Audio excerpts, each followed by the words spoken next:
Welcome, ladies and gentlemen, to my new video where we are going to go over one of my favorite picks. He's one of my favorite pocket picks, particularly in Desinged. I think it's just a extremely easy matchup. But yeah, we're going to be going over Gnar, a pretty polarizing pick. Usually he's either completely just stopping the meta or just no one is picking him at all, but I just wanted to put this video out there because I think he is a really fun champion with a very unique kit of being able to be ranged, be tanky, and poke a little bit, and frontline engage, and actually some backline damage when you're in your mini form. So if you're new to my channel, my name is LowFit. I do educational videos, I do tip videos, guide videos, and I also stream over on Twitch. I'm going to put a link in the comments down below if that interests you at all, if you want to ask me any live questions. I'm also, if you're curious about my experience, I've peaked at Diamond 3, so it's not going to be the highest level analysis, but I really specialize in helping people get out of really low elo, out of Iron, Bronze, Silver, Gold, and Platinum. So take that as you will, and let's get right into the tips.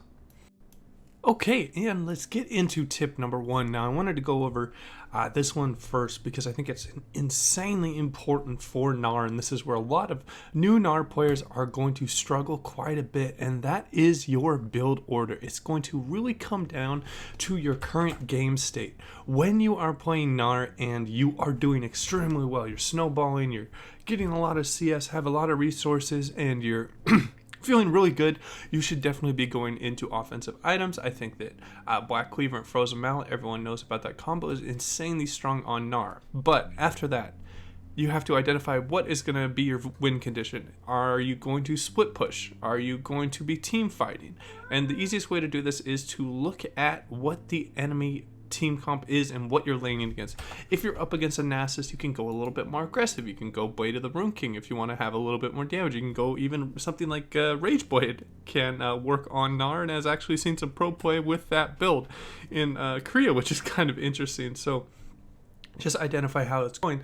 So that would be the number one build path. Number two build path would be maybe you're playing against something that is like an Aurelia that wants to split push for a little bit, but then is going to ultimately fall into team fighting. You would probably want to go Black Cleaver into Frozen Mallet into full tank and be an engage for your team if you're doing well. The third path would be if you're kind of struggling in lane, you're playing against a champion that really is just beating you up quite a bit, you would probably want to go Black Cleaver into full tank. So just have a really good understanding of what your team needs and build for that, because if you have a team that's just everyone's doing extremely well, your ADC is really strong, your mid lane's doing really well, you might just want to go as tanky as absolute possible with Gnar. It is all it's going to take a while for you to learn and go into the different patterns, but I just wanted to give you guys a little bit of a blueprint on the different builds and what you should be doing. If you guys have any questions about this, as well as if you have any of your own tips for Gnar, I would love to hear your thoughts down in the comments. Alright, and we are going to be jumping into tip number two, and we are going to be going over the most important ability with Gnar's kit, and that is his hop or crunch, depending on what form you're in. And this is so insanely important due to the fact that it will give you the engage you need when you are ulting in, or it will also provide you a little bit of distance if you are trying to run away from the enemy. So we're going to go over a couple different ways to use this. First up, before jumping in with your E, you always have to know when you are laning in the top lane if you can beat him without your E. And you don't need to kite out. This is the only time you should be jumping in and using your E. It is such an important cooldown, and it is quite long when you are in laning phase. I know this says 8.4 seconds, but it's in the 20-second range when you're in the early laning phase and you only have 1 point into it and you have very minimal CDR. This build has a little bit of CDR. So a couple things you need to know. You can bounce on allies and allied minions, which is pretty nice. And then also you can bounce on enemies to get an extended range, so you can use the minion wave to your advantage in chasing down people or getting away at a rather quick clip. Another thing that you need to understand with your E is it actually has a pretty decent scaling. If you're going a very HP heavy build, this is actually a decent amount of damage. As you can see, it's 190 plus 233 when you are in either of the forms, and it just is so strong. And it really should not be used lightly. You should always have a really clear path on what you need to be doing. Also, with your E, it is very important to get used to using your E when you are looking to use your ult, because it allows you to get into that backline and get the stun that is needed. So just fool around with it a bit. Also know that you can't hop on top of people when you are in Mega Gnar. It just does a AoE damage, so just keep that in mind. And when you are in the practice tool, when you are preparing to play a little bit of Gnar or trying to pick up the champion, just get a really good understanding of the distances, and you don't never want to short it when no one is around. You always want to do it at the max range. But there might be some cases where you might want to short it a little bit, but it usually is best to take advantage of the full range when you are playing Gnar. And that will wrap up tip number 2. Okay, and let's get into the next tip. I want to talk about your rage bar, which is so insanely important because it represents pretty much the amount of threat and CC that you're going to be able to provide in a team fight. You do not want to be in a situation where you have 0 bar and the teams are about to engage. So what you want to look when you expect a team fight to be going down, you either want to look for minions that can give you a little bit of a Gnar bar and give you a little bit of rage, so you're a little bit stronger in the team fights and have the ability to go in. Or secondly, you want to look for poke before the fight starts and get your rage up that way. So just always make sure that you are not at 0. Also, another thing with the rage bar is Gnar has been around for quite a bit. People know exactly what the kit does. Maybe they're not super sure about the numbers and the ranges, but they know exactly what happens when Gnar's bar turns red.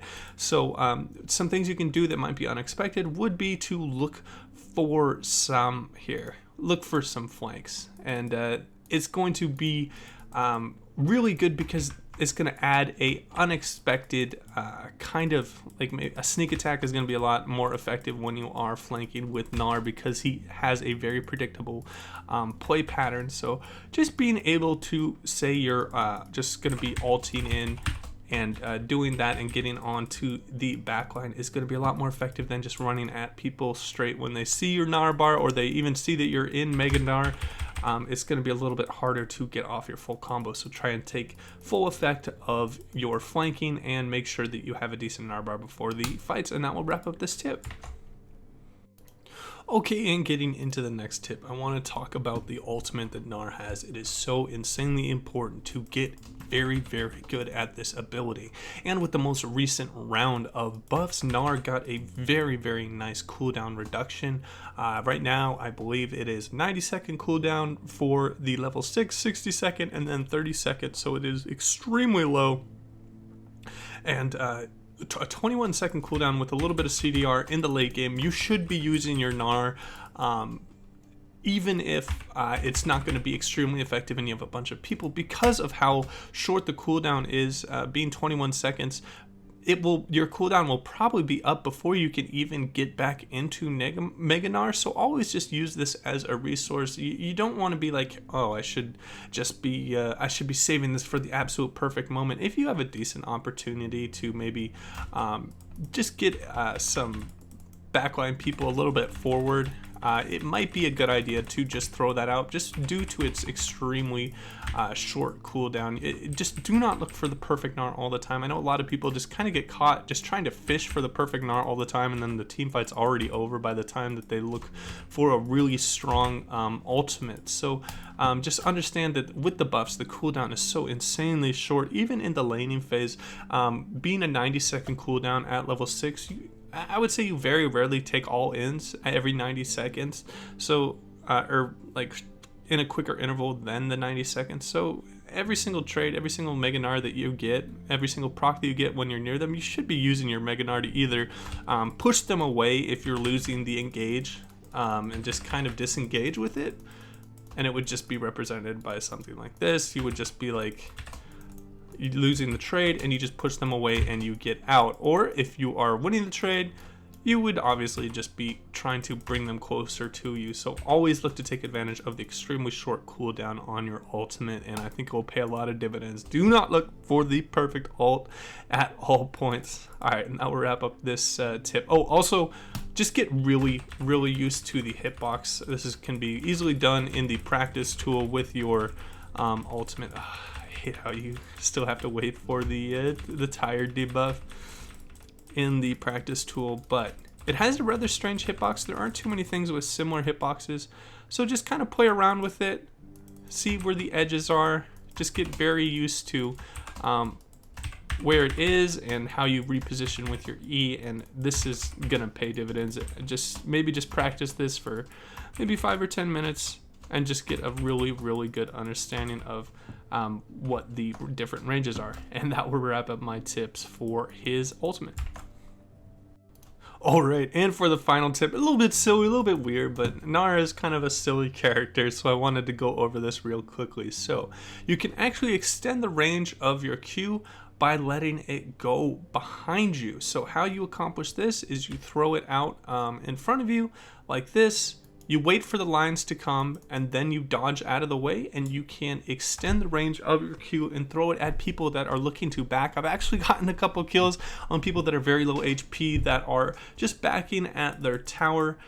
Just the one big thing you have to understand with this one is just make sure that you are, the boomerang will reposition if you move. See how it repositioned that way? Because I moved before the lines appeared. So always wait for the lines to appear when you have it lined up already, and then throw it out like that. It can also stop back timings, which is absolutely huge in the top lane when you are when you have to run so far to just get back into the lane. So always look for these cues just being thrown behind you, and wait for the lines when you have it all lined up, and it will infuriate some people when you are able to stop backs from extremely far away like that. I mean, that is halfway between, almost halfway between the two towers.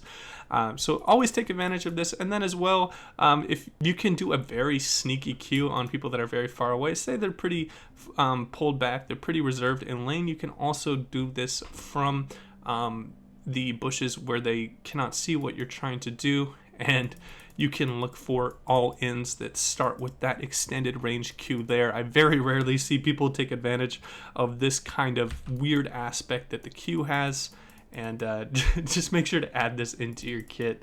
It's going to take a while to get used to, but hey, the Q, it does have a rather short cooldown, but you are not catching it, so it is going to leave you a teeny bit vulnerable because you aren't going to have a short cooldown on your Q, but it can be some very strong poke, and might be able to just give you that little bit of damage that is going to put them over the edge and make them think that they have to back. That will wrap up my final tip. If you guys enjoyed the content, please remember to like and subscribe, and as always guys, take it easy.